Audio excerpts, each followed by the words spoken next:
지난 주일에 어린이 주일이었습니다. 교회 학교 어린이 하나가 선물 한 보따리를 들고 내려오는데 뭘 주는지는 알았지만 그 안에 내용물이 뭔지는 제가 잘 몰라서 물어봤습니다. 그게 뭐니? 그랬더니 아이가 이렇게 말하더라고요. 궁금하면 500원. 그래서 제가 처음 들어봤어요. 그런 용어를. 그래서 제가 얘가 돈이 필요한가? 그래서 주머니에서 1,000원짜리를 주니까 농담이에요 그러더라고요. 근데 그 옆에 우리 유치부 아이 하나가 그런데 그거 뭐야? 다시 묻더라고요. 우리의 인생이 끊임없이 물어보고 답하고 그렇게 사는 것이 인생이고, 묻고 또 물어서 우리가 많은 것들을 알아내는 것이 또 인생이기도 합니다. 세상에 아이들이 태어나서 자라면서 궁금한 것이 굉장히 많죠.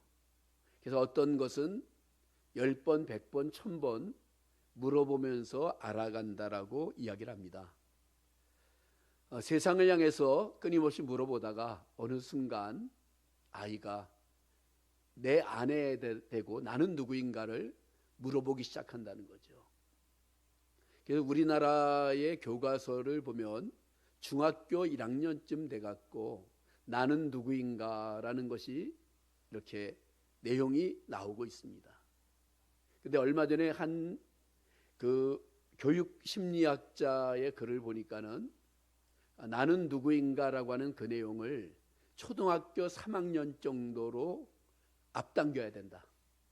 요즘 아이들은 조숙해서 빨리 커서 초등학교 3학년, 4학년쯤 되면 나는 누구인가에 대하여 고민하는 아이들이 많다. 그런 글을 봤습니다. 그렇죠. 아이들마다 다 다른데 어떤 아이들은 빨리 내가 누구인가를 생각하고 또 중고등학생이 아니라 어른이 돼도 나는 누구인가를 아직도 생각하지 않는 그런 사람들도 있을 수 있죠. 우리가 어느 날 예수님을 만나게 되면 예수님 안에서 나는 누구인가, 그리고 예수님은 누구인가, 이런 부분들에 대해서 우리가 점점 생각하다가 나의 주, 나의 하나님이라고 고백을 하게 되죠. 그리고 우리 사람이 누구인가라고 생각하다 보면은 깨닫는 것이 있죠. 그것은 바로 우리 사람은 영혼의 지구복을 입고 사는 그것, 그렇게 표현할 수 있습니다. 영육이 나누어지는데 육신이 뭐냐라고 할 때 이 지구에서만 살 수 있는 지구복, 그래서 그게 없으면 안 되는 거죠. 영혼의 지구복을 입고 사는 사람들이 바로 인생입니다. 우주인들에게 있어서 우주인을 흔히 우주에 사는 사람을 말하지 않고 우주를 갔다 왔다 할 수 있는 그 우주인이라고 표현하죠. 우주복이라는 것이 필요합니다. 그게 없으면은 모든 기온과 환경에 적응해서 살 수 없기 때문에, 그래서 우리에게는 영혼이 중요한 것처럼 육신도 중요하다. 왜냐하면 그 지구복이 역시 우리에게는 몹시 중요하다는 거죠. 그런데 우리가 영혼의 지구복을 입고 살면서 우리는 인생 가운데서 묻고 또 묻고 하면서 살아가야 됩니다. 무엇을 밝히거나 알아내기 위해 상대편의 답이나 설명을 요구하는 것이 바로 묻는다라는 뜻입니다.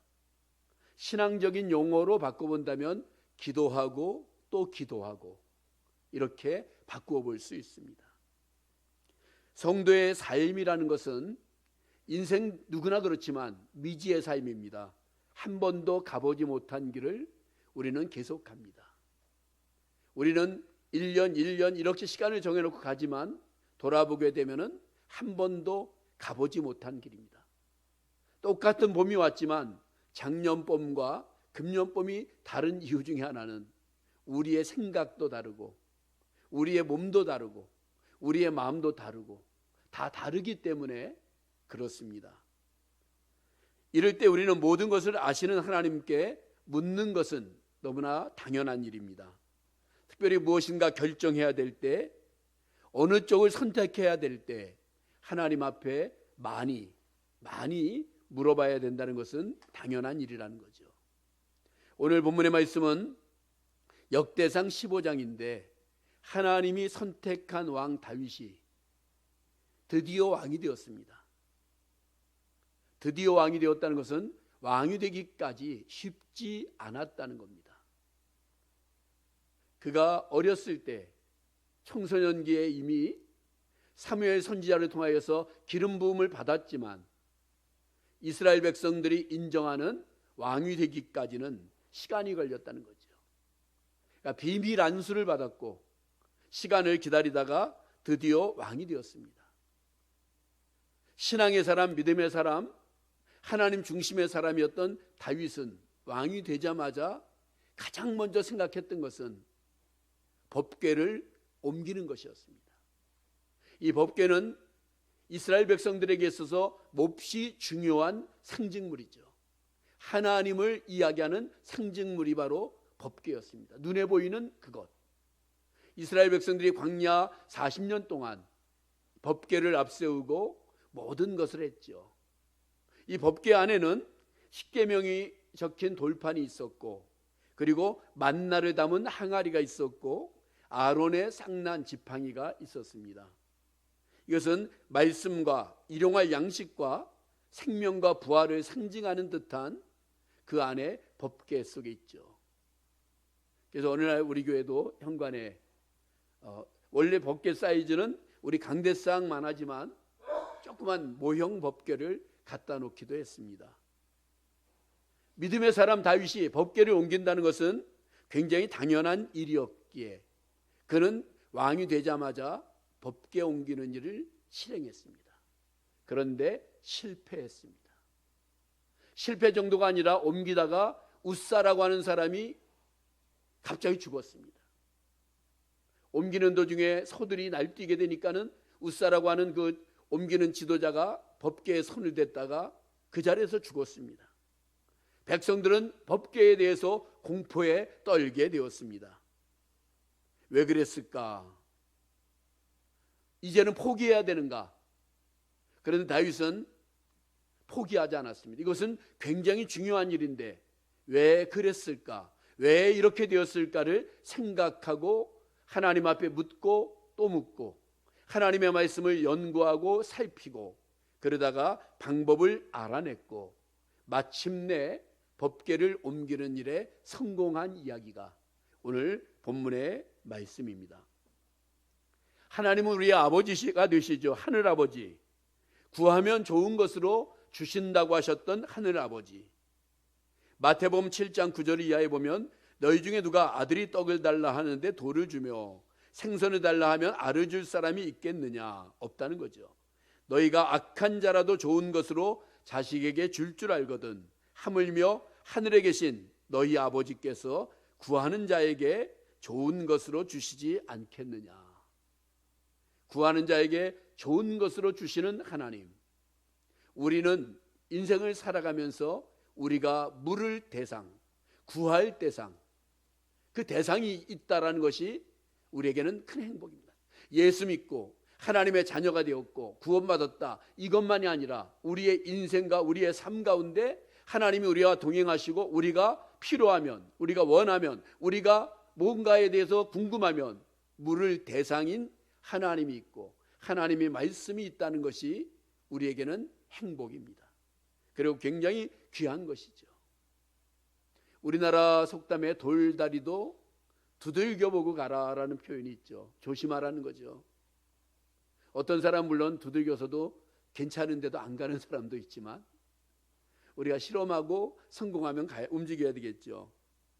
법궤를 옮기는 일은 조심조심 신중히 하나님의 말씀 따라, 하나님의 인도 따라, 하나님의 방법으로, 하나님의 뜻으로, 이것이 오늘 우리에게 필요한 것이죠.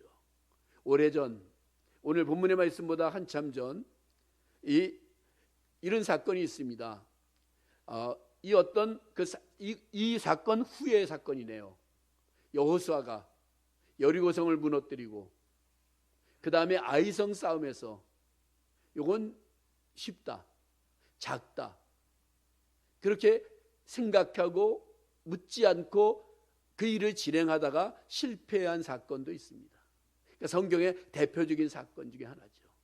큰 것은 묻고 작은 것은 묻지 않는다. 그건 아니라는 거죠. 우리는 큰 것도 작은 것도 하나님 앞에 물으면서 질문하면서 하나님의 뜻을 구하면서 가는 사람들이 되어야 된다는 것이죠. 물론 특별한 것과 힘든 것은 더 많이, 신앙의 선배들은 중요한 일을 앞두고 특별 기도를 많이 했습니다. 시간을 정해 기도하고 밤을 지새우며 기도하고 금식하며 기도하고 이런 식으로 중요한 부분이 있을 때는 더 많이 기도했던 것을 우리가 알 수 있게 되는 거죠. 자, 오늘 본문 속에서 우리에게 주는 몇 가지 교훈들을 찾고자 합니다. 첫째 내용은 너무 쉽게 생각하지 마라. 경거망동하지 마라. 경솔하게 생각 없이 행동하지 말라는 거죠. 여기 경거망동이라는 것은 가볍고 망령되게 행동한다는 것이죠. 망령이라는 단어 알죠? 정신이 흐려져서 말이나 행동이 정도에서 벗어나는 것을 의미하고 있습니다. 오늘 다윗이 왕이 되자마자 법궤를 옮기는 것은 그의 신앙으로도 맞고 또 이제는 기회가 되었다라고 생각했고 그래서 너무 쉽게 생각을 한 거죠. 우리가 인생에서 찬스가 왔다라고 해서 다 찬스라고 생각하지 말라는 겁니다. 기회가 왔다고 해서 기회라고 다 생각하지 말고 기회가 왔을 때 다시 한번 기도해야 되는 것, 그것이 중요합니다. 다윗의 일생은 어렸을 때 하나님의 사랑을 많이 받았죠. 아버지의 양머리를 치던 중에 선지자 사무엘을 통하여서 이스라엘의 왕으로 비밀 안수를 받았습니다. 이렇게 되어지면 다윗은 굉장히 어렸을 때부터 잘난 척하고 교만하게 클 수도 있었다라고 하는 거죠. 이제 소년 시절에 블레셋 사람의 골리앗의 공격에 대해서 이스라엘 모든 사람들이 두려움에 떨 때 그가 군대가 있는 형을 위문하러 갔다가 소년 다윗이 나서지요.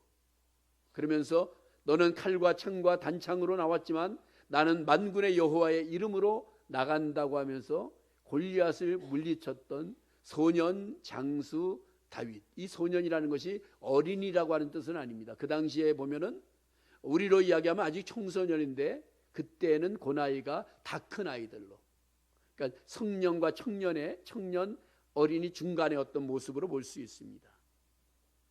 그의 인기가 상승했습니다. 사울을 죽인 자는 천천히요, 사울이 죽인 자는 천천히요, 다윗이 죽인 자는 만만이다라고 하면서 이 다윗이 사울보다 인기가 오르게 되었습니다. 처음에는 내 사위로 삼아서 이 정도로 끝날 줄 알았는데 그 인기가 점점 올라가자 이제 다윗을 제거하려고 했습니다. 이런 말이 있습니다. 권력은 누구와도 나눌 수 없다. 그래서 부자 간에도 나눌 수 없다. 이런 표현들을 써요. 권력을 한번 잡으면 나눠지지 않는다는 거죠. 그래서 다윗은 도망자의 길에 접어들죠. 유다 광야, 막벨라굴 이런 많은 곳에서 그는 도망자의 신세가 되었던 것을 볼 수 있습니다. 사울왕이 마침내 기다리다가 그 기다리던 사울왕이 죽었습니다. 결정적으로 당시에 당연히 다윗이 왕이 되는 것이었습니다. 이때 다윗의 진가가 나타나죠. 왕이 되어서 이제 당연히 사울왕이 있던 그곳으로 올라가야 되는데 올라가지 않습니다. 이때 하나님 앞에 그는 물어봅니다. 하나님, 어디로 가야 될까요? 라고 하나님 앞에 묻죠. 그때 하나님께서는 다윗에게 일단 헤브론으로 가라, 이렇게 말씀을 하셨던 것을 우리가 볼 수 있게 됩니다. 그러니까 사무엘하 2장 1절 하에 보면은 그런 내용이 나옵니다. 하나님이 다윗을 쓰시고 하나님의 마음에 맞는 사람들에게 칭찬하지요. 제가 한 성으로 올라갈까요? 올라가라. 유다성 어디로 가야 될까요? 헤브론으로 가라. 묻고 기다려야 된다는 것이 중요합니다. 이게 아마 우리나라에서도 이런 실험이 있었을지 모르겠는데 미국의 스탠퍼드 대학에서 했던 실험 중에 보면은 거기 그 나라 아이들도 이 마시멜로라는 것을 되게 좋아한 모양입니다. 아이들에게 마시멜로를 나누어 주면서 이렇게 이야기를 합니다. 지금 먹으면 1개, 그 앞에다 놔두고 1시간 기다려다 먹으면 2개. 그렇게 실험을 했더니만은 의외로 기다리지 않고 1개만 먹는 아이들이 많았고, 또 기다렸다가 나중에 2개 먹는 아이들이 있었다고 합니다. 그리고 나서 오랜 시간이 지나서 보니까 기다렸다가 먹은 아이들이 좀 더 많은 성공을 거두었다. 그러니까는 어렸을 때부터 아이들에게 기다리라고 하는, 그러니까 성경의 원리도 뭐냐면 약속하고 주시는, 그러니까 무조건 주는 게 아니라 약속하고 주시는 기다림이라는 것을 성경도 우리에게 많이 말씀을 해주고 있죠. 헤브론으로 올라가 하나님의 지시와 하나님의 때를 그는 기다렸습니다. 자그마치 사울이 죽은 다음에도 8년을 더 기다렸어요. 그런 시간을 기다린 다음에 이제 헤브론으로 올라가게 되는, 그리고 나중에도 7년 반을 더 기다린 거 보면은 상당히 오랜 시간 동안, 그러니까 다윗이 골리앗을 죽인 다음에 10여 년이 지나서 그가 이스라엘의 정식 왕이 되었죠. 다윗의 인생을 보게 되면은 3번 기름 부음을 받습니다. 베들레헴에서 소년 목동이었을 때 사무엘에게서 기름 부음을 받고, 8년 후에 헤브론에서 기름을 부음을 받아서 남방 유다의 왕이 되었고, 7과 2분의 1년 후에 북이스라엘의 어떤 통일 왕국의 왕이 되어지는 그 모습을 우리가 보게 된다는 거죠. 묻고 기다린다. 근데 그냥 묻고 기다리는 것만이 아니라 믿음으로 기다리는 겁니다. 묻고 기다리는 것이 아니라 믿음으로 기다린다. 우리 긴 인생의 여정은 기다리는 삶인데 나빠지지 말고 기다려야 되고, 믿음으로 기다리다 보면 나빠지지 않을 수 있습니다. 기다림은 사람을 힘들게 합니다. 기다림은 사람을 괴롭게 합니다. 기다림은 사람을 나빠지게 만들 수 있습니다. 근데 그 기다림 동안 우리는 나빠지지 말고 더러워지지 말고 기다려야 된다는 것을 말해주고 있습니다. 창세기 39장 이하에 보면은 요셉이라고 하는 사람의 삶이 나오죠. 형들에게 팔려서 애굽에 내려왔는데 그의 삶을 보면은 그가 기다렸어요. 하나님 앞에 최선을 다하고 하나님 앞에서 살고 하나님이 함께 하셨고, 그렇게 믿음으로 기다리는 삶을 살다 보니까는 그는 어느 날 하나님의 은혜가 그에게 임하게 되죠. 특별히 가장 결정적인 기다림은 이렇게 느껴집니다. 그가 오해를 받아서 감옥에 갇히죠. 감옥에 갇힌 다음에 그에게 능력이 있었던 것이 바로 꿈을 해몽해 주는 능력이 있었죠. 그래서 술 맡은 관원장과 떡 맡은 관원장이 감옥에 들어왔을 때 그를 시중 들다가 술 맡은 관원장에게 꿈을 꾸은 것을 해몽해 주면서 이렇게 말하죠. 당신이 복귀할 것입니다. 복귀하면 나를 잊지 마시고 나를 기억해 주시기 바랍니다. 술 맡은 관원장이 요셉의 말처럼 복귀가 되었어요. 근데 성경은 이렇게 말합니다. 술 맡은 관원장은 요셉을 잊었더라. 잊어버렸어요. 복귀된 다음에. 그리고 한참을 기다렸더니만 마침 바로가 꿈을 꾸게 되고, 그 꿈에 꾼 내용이 술 맡은 관원장이 알게 되어서 이 요셉이 생각나죠. 요셉을 불러오게 되고 그가 때가 되어서 애굽의 총리가 되어지는 모습을 보게 됩니다. 믿음으로 기다린다는 것 쉽지 않지만 우리는 묻고 기다리고 믿음으로 기다리고 너무 쉽게 경거망동하지 말고 기다리는 그것이 필요하다는 겁니다. 오늘 본문 속에서 우리가 또 하나 깨달아야 되는 것 중에 하나는 우선순위를 정한다는 겁니다. 마침내 통합 이스라엘의 왕이 되었습니다. 가장 먼저 예루살렘을 수도로 정한 다음에 법궤를 옮기는 그 일을 시작했다는 것, 하나님의 임재의 상징인 법궤를 옮기는 것, 그것은 앞에도 말씀드렸지만은 광야 생활에도 중심에 있었고 이스라엘의 중앙에는 언제나 법궤가 있었습니다. 그리고 그 다음에 정복 전쟁을 펼칠 때도 법궤를 앞세우고서 모든 것들을 했습니다. 옛날에 구약의 대제사장들은 하나님 앞에서 제사를 드립니다. 성소를 거쳐 지성소 앞에서 항상 법궤 앞에 서게 되어 있습니다. 법궤에서 하나님의 말씀이 내려온다라고 생각을 하게 되었습니다. 이스라엘 백성들은 법궤를 통해 하나님을 만났습니다. 그러므로 법궤를 앞세운다는 것은 하나님을 앞세우고 믿음의 삶을 살겠다라고 하는 신앙 고백입니다. 그래서 그들은 우선순위를 법궤를 옮기는 것에 정하게 되었다는 겁니다. 그런데 처음에 우선순위를 정했는데 하나님과 충돌되는 사건이 나왔죠. 바로 웃사라는 사람이 그 충돌의 모습이었습니다. 법궤를 자신의 방법대로 옮기기 시작합니다. 새 수레를 만들고 그 다음에 소에다가 끄는 소에다가 법궤를 싣고 그리고서 이제 옮겨가는데 어느 순간 그 소들이 날뛰기 시작합니다. 법궤가 흔들립니다. 흔들리지 않게 하려고 법궤를 웃사라고 하는 지도자가 만졌더니만 그 자리에서 죽게 되어지죠. 이 말씀의 뜻은 하나님의 말씀을 범하는 사람은 하나님과 충돌하는 사람이고 이것은 문제가 있다는 것을 우리에게 말해주는 그것이었습니다. 오늘 여기에서 다윗의 고민이 나오는 거죠. 왜 그랬을까? 좋은 일인데, 귀한 일인데. 그러면서 그가 생각해낸 것이 뭡니까? 하나님의 말씀에는 무엇이라고 쓰여져 있을까? 다윗의 성경 연구가 시작이 되어집니다.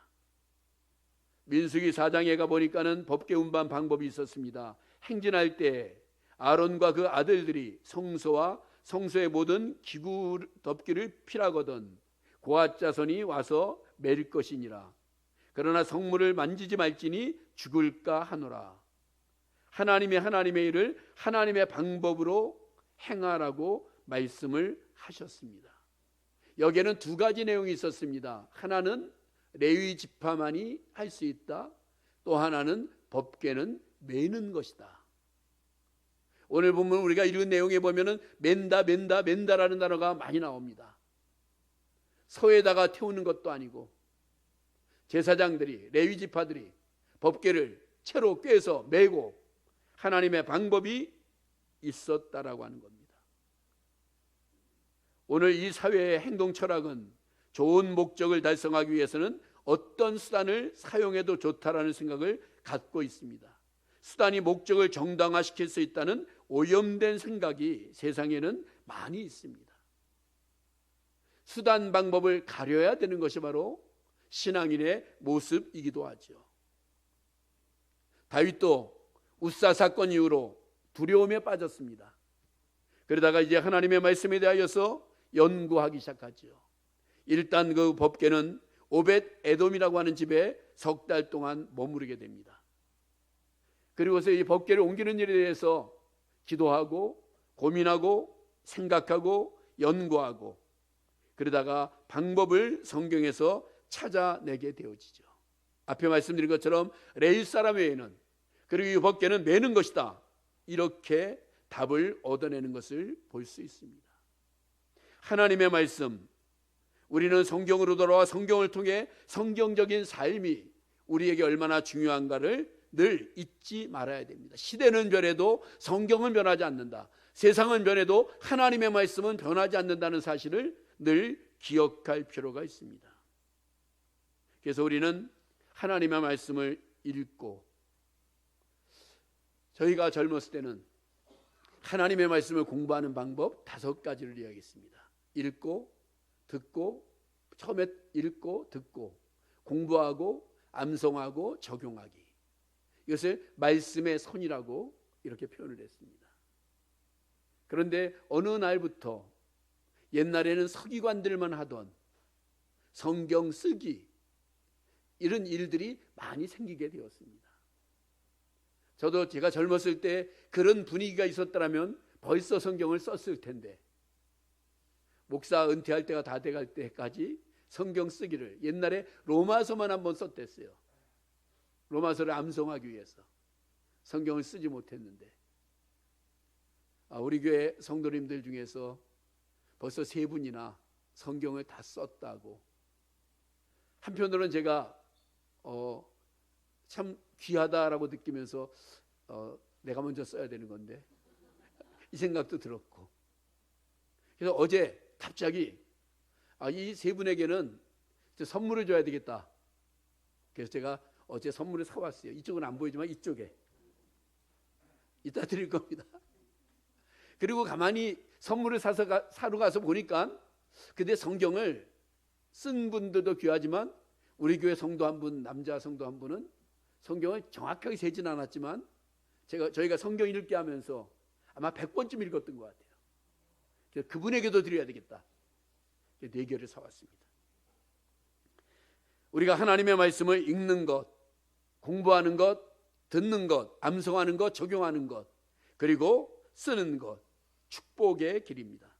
왜냐하면 하나님의 말씀이 내 안에 자리를 잡으면 어느 순간 그 말씀이 튀어나옵니다. 하나님의 말씀이 머리에만 자리를 잡는 것이 아니라 마음에 자리를 잡게 돼요.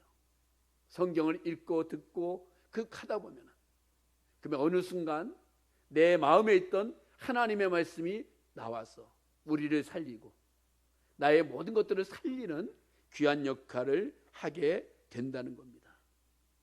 그래서 우리는 하나님의 말씀의 중요성을 다시 한번 생각하면서 오늘 우리가 아까 찬송 가운데 나의 사랑하는 책 비록 헤어졌으나, 이 비록 헤어졌으나가 그 찬송가 가사에 하나님의 말씀이 늘 내 옆에 있어야 된다는 것, 내 옆에 있어야 된다.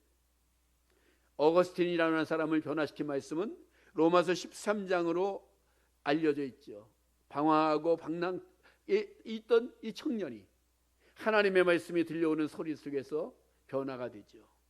너희가 이 시기를 알거니와 자다가 깰 때가 벌써 되었으니 이는 이제 우리의 구원이 처음 믿을 때보다 가까웠습니다. 밤이 깊고 낮이 가까웠으니 그러므로 우리가 어둠의 일을 벗고 빛의 갑옷을 입자. 이 말씀이 그의 인생을 변화시켰고 수많은 사람들이 하나님의 말씀에 도전을 받고 변화시키는 역할을 했다는 겁니다. 오늘 어버이 주일인데 어버이 주일에 대한 말씀을 준비하다가 갑자기 오늘 이 본문 말씀을 선택했습니다. 우리가 자녀에게 가장 많이 해줄 수 있는 것은 2가지입니다. 하나는 그 자녀들을 위해 기도해 주는 것, 그리고 자녀들에게 내가 알고 있는 말씀을 한마디라도 전해주고 부모가 말씀 사랑하는 모습을 보여줌으로써 자녀도 우리도 어느 날 하나님의 말씀대로 살겠다라고 결심할 수 있게 되는 것.